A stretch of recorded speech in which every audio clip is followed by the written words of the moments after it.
Стартуваме со најновите информации од Вардарскот и Квешкиот регион, Македонија, светот и спортот. Што е актуелно и што го одбележа денешниот ден? Останете со нас, почнуваме веднаш по најавите.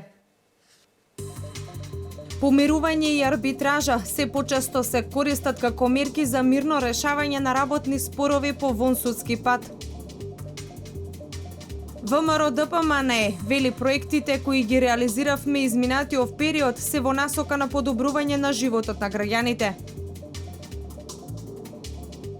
4-ти меѓународен фестивал на спортови во природа се одржа во општина Демиркапија.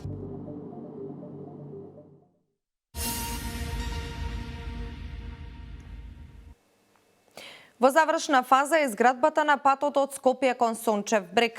Се очекува идниот месец да биде пуштен во употреба. Председателот на ВМРО ДПМНЕ Никола Груевски заедно со министерот за транспорт и врски Владомир Сајловски денеска извршија увид во активностите. Целата инвестиција околу изградбата на патот е вредна 7,7 милиони евра со дополнителните работи кои што веќе се направени. Груевски потенцираше дека она што го ветиле на граѓаните на Сопиште веќе во завршна фаза. А покрај ова почнува изградбата и на патот Сопиште-Припор, како изградбата на водоводот кој е во длабока фаза на реализацијата, проект вреден 2,3 милиони евра. Груевски додаде дека овој водовод се очекува да снабди со вода 12 населени места. Да го слушнеме разговорот помеѓу Никола Груевски и Владомир Сајловски. 92% од патот кон Сончев град е завршен, така? Точно, да. 92%. За некоја недела треба да е готов. До крајот на месецот, почетокот на јуни треба да бидат комплетно готови. Остануваат уште мали делчиња да ги довршат. И со директор зборевме уште банкините да ги довршат, еластична ограда, сигнализација. 4 километри и 400 метри. Да, 4,4. Ќе го спои практично Скопје со Сончев град. Сончев град и со Сопиште. И со Сопиште, да. 7,5 милиони евра инвестиција. 7,7 милиони евра, да. За некоја недела се завршува. Да. Целиот пат се пушта во употреба. Така да. Многуте значи за општина Сопиште во принцип, пошто од Сопиште многу им се скратува патот ако сакаат да стигнат до центарот на Скопје, патот значи од таа страна изнесува околу 3,5 километра. Ние ги правевме и краците 4,4 километра, се краците кон Сончев град, значи кон ново проектираната населба најгоре. До реконструкцијата заврши првата фаза, делот што иде од Говорлево до Долно Соње, сега станува вторите две фази од Долно Соње до Сопиште и од Сопиште до Припор. Колку 12 километри. 12 километри. Значи овој се завршува за 2 до 3 недели од сега. Така да. Во јуни започнува Припор Сопиште и би се завршил до крај на градежната сезона Септември, октомври. Пари се обезбедени, така? Парите се обезбедени, да. Околу 800.000 евра се обезбедени. Значи може да се каже речи си готово. Да, речи си готово. Но Патот кон Сончев град е речи си готово. Потреба за кратко. Одлично. Одлично завршена работа.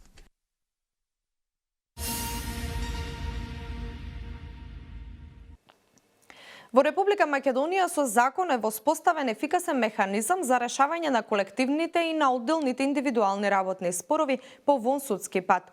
Постапката на мирно решавање работни спорови која е доверлива им помага на страните во спорот на полесно, побрзо и финансиски поисплатлив начин да дојдат до компромис, односно до решение за одреден проблем. На оваа тема разговаравме со медијаторот Илија Манасиев. Помирување и арбитража се постапки кои помагаат во мирно решавање на работни спорови по вонсудски пат. Последните истражувања на Doing Business покажуваат дека и Македонија спаѓа во графата на европски земји во кои судските спорови траат многу долго. Со самото тоа што процесот е долг, расте и цената на чинење на судската постапка, вели медијаторот Илија Манасиев. Овие два закони, според кои што се води вонсудското решавање на работните спорови практично во Република Македонија, се во склад со сите директиви на Европската Унија, со препораките на Советот на Европа, така што во Република Македонија ние имаме еден цел корпус и нормативен, меѓутоа имаме и лица кои што се обучени според програмата на Светската организација на трудот, која што имаше еден проект финансиран од Европската Унија и која што обучи околу 90 лица, од кои што 41 веќе ја побарале својата лиценца за помирувач или арбитар во работен спор. Според последните промени во Законот за медијација, има 21 лиценциран медијатор, кои исто така може да решат работен или индивидуален спор, но ова не значи дека бранителите, односно адвокатите, се изземени од ваквите случаи, потенцира Манасиев. Во случаите на нашиот правен систем може да се побара правен совет, значи и од адвокат. Меѓутоа сметаме дека на овој начин значително ќе се намали бројот на споровите во судска постапка, затоа што во мирното решавање на работните спорови роковите се многу кратки. А исто така имаме можност да се вклучиме и во индивидуален и во колективен работен спор. Министерството за труд и социјална политика е одговорно за целокупната стручно-административна поддршка и управување со механизмот за мирно решавање на работните спорови. Министерството врши регистар, издава и одзема лиценци за помирувачи и арбитри и ја врши нивната обука. Меѓу другото ги покрива и трошоците на постапката за мирно решавање на работните спорови.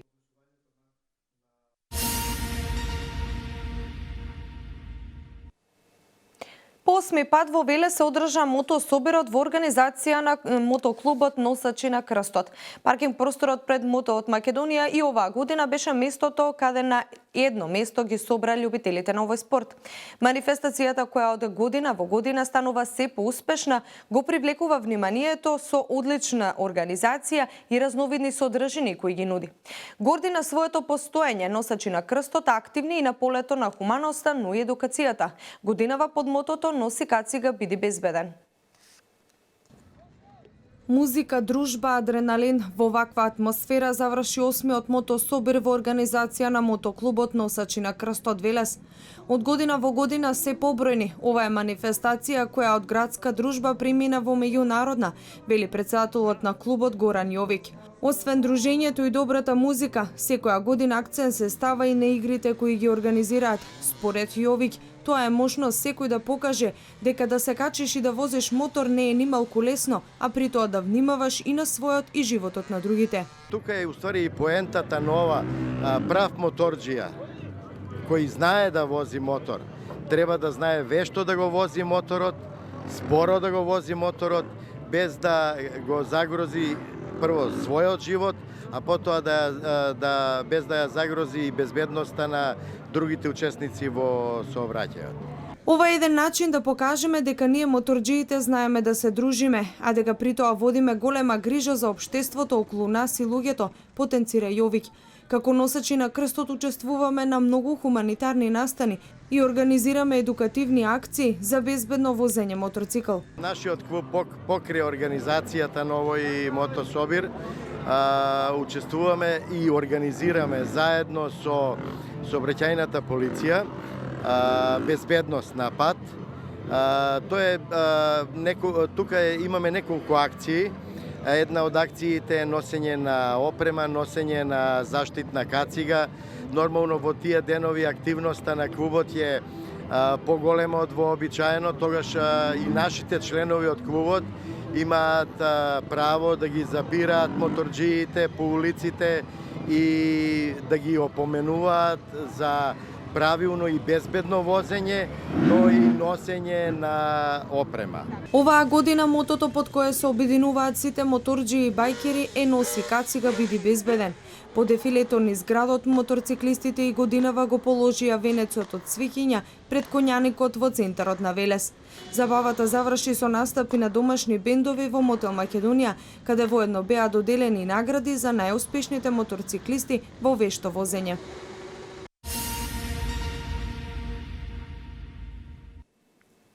Ученици и наставници од средното училиште Станислав Сташица од Новоград, Република Полска, пристигнаа во Велес на едно неделно дружење со учениците од средното стручно општинско училиште Коле Неделковски.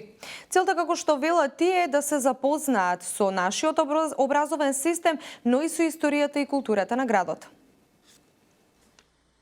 Се продлабочува соработката помеѓу средните училишта Коле Неделковски од Велес и училиштето Станислав Сташица од Новоград, Полска. Веќе 7 години поред овие две општини разменуваат искуства во сите општествени области, а најмногу во образованието. Различните образовни процеси им дозволуваат на двете училишта да црпат новитети и идеи кои подоцна ги пременуваат во своите училишта. Нашите ученици комплетно се информирани за училиштето Коле Неделковски. Те имаат соодветни занимања како и учениците од ова училиште: кувари, келнери, автомеханичари и информатичари. Тоа мислам дека е една и од главните причини за нашата соработка со средното стручно училиште Коле Неделковски.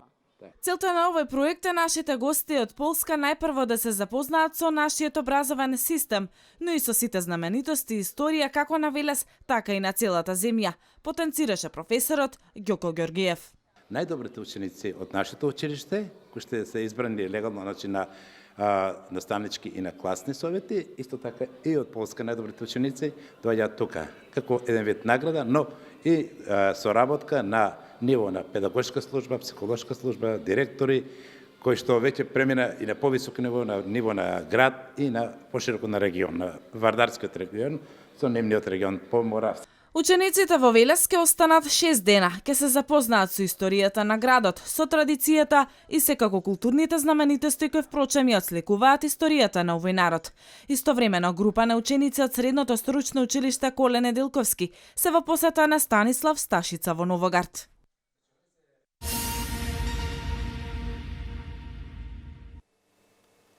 Редовната физичка активност е важна за секого, но е клучна за младите во нивниот развој.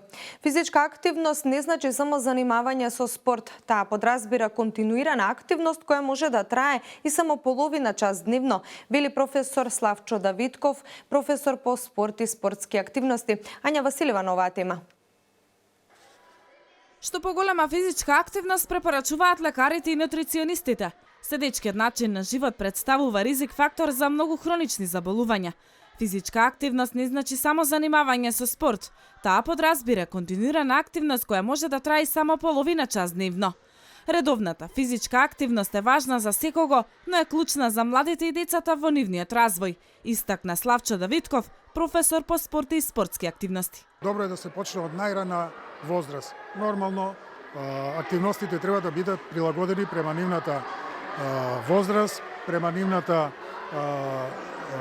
физичка способност, нели, некои дечиња се попргави, поживи, некои се, нели, помалку активни, за сите треба да се изнајде начин како тие да бидат физички активни, а при тоа да нема никаков проблем во нивниот развој. Децата треба да бидат активни секој ден. По возраста на децата се определува и временскиот период колку да трае активноста, вели Давидков. Колку се поголеми децата, за колку повозрастна популација станува, тука се зима во предвид и тренираноста. Голем дел се вклучени во училишни спортски клубови, во спортски клубови што се на ниво на федерации, национални федерации. И сега, ако се тие вклучени во училишниот спортски клуб, во клубови од националните федерации, нормално дека физичката активност е доволна она што има тридневна во наставата по физичко воспитание и образование, односно спорт и спортски активности во средното образование. Според податоците на Светската здравствена организација, над 80% од адолесцентната популација во светот не се доволно физички активни, а пак препораките на СЗО за децата на возраст од 5 до 17 години пишува дека треба да имаат минимум 60 минути умерена до енергична физичка активност на ден.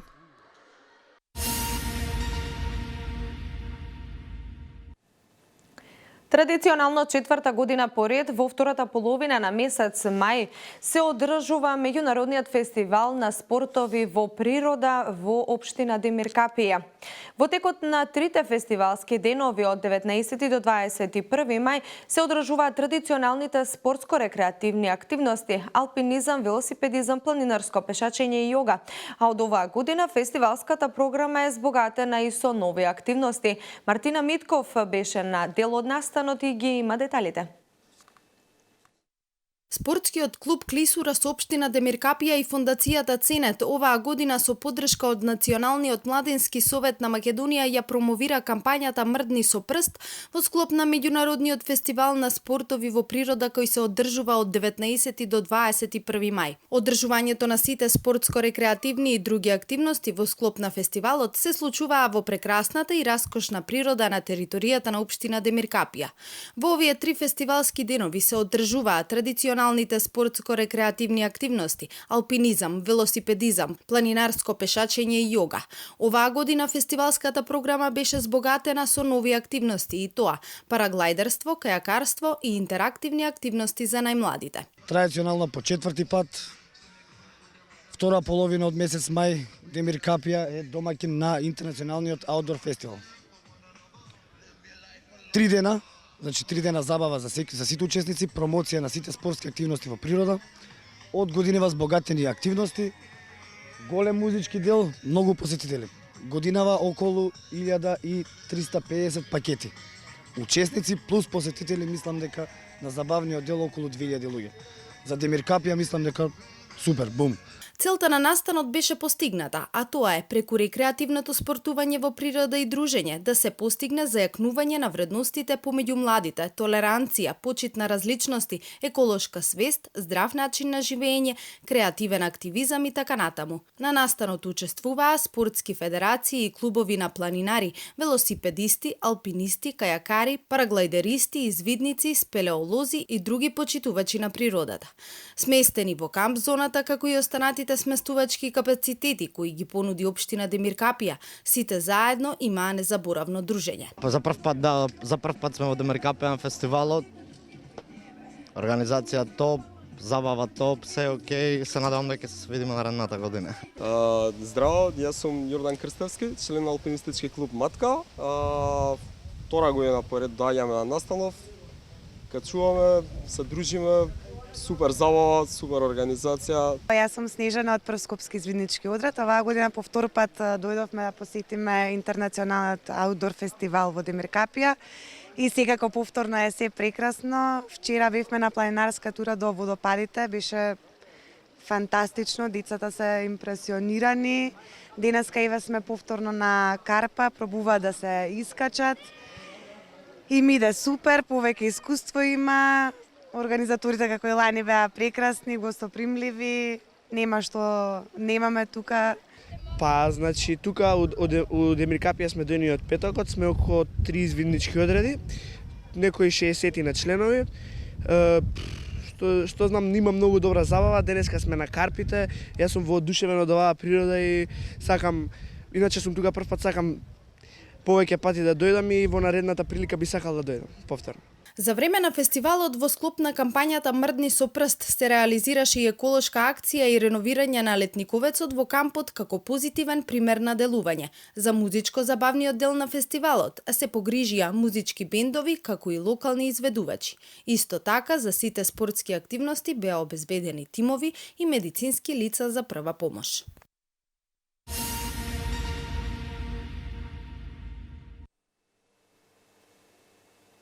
Министерот за труд и социјална политика Ибрахим Ибрахими денеска ги посети пензионерите сместени во Дибарски бањи Цапи, кои ја користат владината мерка за бесплатна банско-климатска рекреација. Тој истакна дека во минатите 7 години оваа услуга ја искористиле над 37.000 пензионери. Годинава оваа поволност за бањски престој ќе ја искористат 5.500 пензионери, а 2.114 пензионери туристичкиот викенд. Меѓу другото, министерот Ибрахим изрази надеж дека и во иднина ќе продолжи овој значаен проект за оваа категорија на граѓани, но и поддршката на бањскиот туризам. Во продолжение вести од Македонија. ВМРО ДПМН денеска преку соопштение наведува дека во изминатиот период реализирале низа активности кои што ги ветиле пред граѓаните, додека единствената цел на СДСМ е разнебитување на државата и подкопување на уставниот поредок. Меѓу другото, од партијата пишуваат дека денес свечано ќе биде отворен новиот објект на Македонската филхармонија. Потпишан е договор за нов клинички центар и отивотеки изградбата на автопатите Демиркапија Смоквица. Миладиновци, Штип и Кичево Охрид и реконструкцијата на патот Велеш-Штип и автопатот Скопје-Куманово. Како и дека деновиве почнала исплатата на земјоделските субвенции и оти во изминатите 10 години е помогнато земјоделството со над 1 милиарда евра субвенции. ВМРО ДПМН и понатака ќе остане во функција на граѓаните, штитејќи ги нивните национални, граѓански и локални интереси. Разликите помеѓу посветеното работење на ВМРО ДПМН и антидржавното делување на СДС се диаметрални и евидентни. Затоа СДС и Зоран Заев на наредните избори ќе доживеат катастрофален пораз, се вели во соопштението.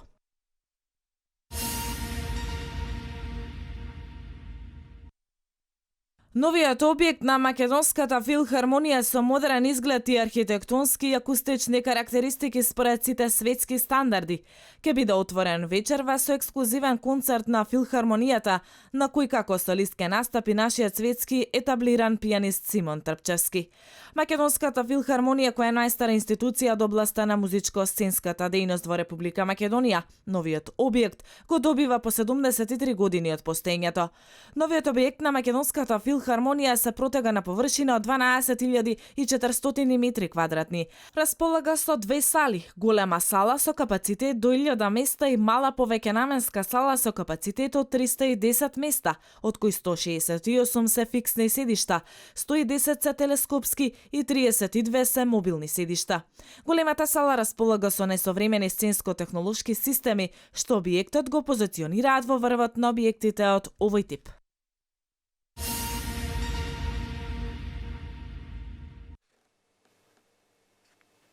Утро во група талибанци изведоа координирани напади врз неколку полициски пунктови во областа Шахџој во провинцијата Забул, а при тоа се убиени 20 полицајци. Гувернерот на полицијата додаде дека уште најмалку 15 полицајци се повредени при нападот. Талибанците ја превзедоа одговорноста на нападот на нивниот вебсайт. Следуваат информациите од светот. Американскиот председател Доналд Трамп и кралот на Саудиска Аравија Салман подпишаа бројни договори во вредност од речиси 380 милиарди долари, што ќе бидат реализирани во следните 10 години.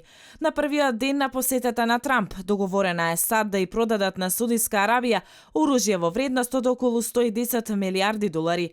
Овој пакет на одбранбена опрема и услуги представува поддршка за долгорочната безбедност на Саудиска Аравија, наведе анонимен представник на администрацијата на Трамп. Синоќа беше најавено дека овој договор склучен меѓу Вашингтон и Ријад предвидува пакет составен од тенкови, бројни бродови, системи за ракетна одбрана, како и технологии за кибербезбедност. Поголемиот дел од пакетот се однесува на она што САД го ветија пред стапувањето на Доналд Трамп на власт.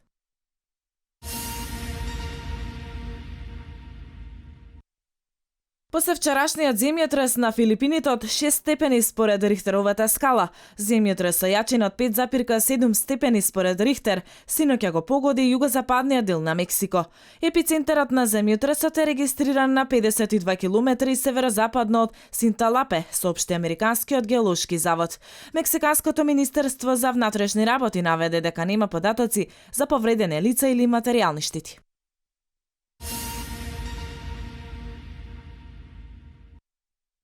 На меѓународниот аеродром во Лос Анџелес синоќа авион Боинг 737 се судри со камион при што се повредени 8 лица. Инцидентот се случил после летувањето на авионот на компанијата Аеро Мексико, додека леталото се придвижувало кон влезот. При судирот камионот се превртел, а десното крило на авионот е оштетено.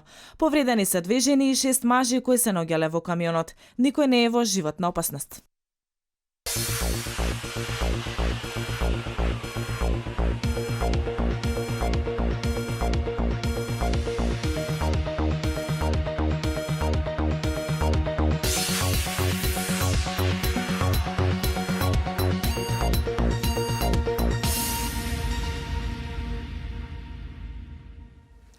Денес имаме промеливо облачно време со врнежи од дожд, проследени со грмежи и на некои места со појава на град. Застапен е засилен северозападен ветер, а најизразен на север и вдолж Повардарието. Утринските температури се движеа во интервал од 7 до 14 степени, а дневната температура од 19 до 27 степени. Во наредните денови подрачјето на Македонија ќе биде под серија на влажни воздушни бранови, претежно од Медитеранот. Времето ќе биде променливо облачно со повремени локални врнежи од дожд, а наместа проследени со грмежи и со засилен ветер. Со информацијата за времето го завршувам и ова информативно издание на Дневникот на К1 телевизија. Јас ви благодарам за вниманието. Пријатно.